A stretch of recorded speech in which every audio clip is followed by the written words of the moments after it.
How to change a cutting wheel on a pair of Ridgid 4-wheel pipe cutters. As you can see, this one's got a broken blade, so I can't use it no more. So we're going to fix that today. First, find a secure way to hold it. I'm going to use a vise. You could probably use a workbench too. Next, put a little WD-40 on there to get everything loosened up. By the way, finding replacement blades for these things is not easy, so I posted a link in the description where you can get replacement blades for these pipe cutters. Next, you're going to need a 1/4-inch hole punch, and you're going to give it a couple love taps with that hammer. That retaining pin should move right out. Go easy on that hammer. You don't want that retaining pin to go flying across the room and you won't be able to find it.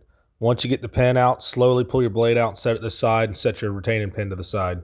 Grab your new cutting wheel and figure out which side has the letters on it and the numbers. You want all the wheels to match. I don't know why it makes a difference, but it does. You want all the numbers to match on the same side. After that, put your wheel back in and put your retaining pin back in. Give her a couple more love taps with that hammer and make sure everything's secure. You might have to give it a spin or two just to make sure everything's in place. That's it, guys.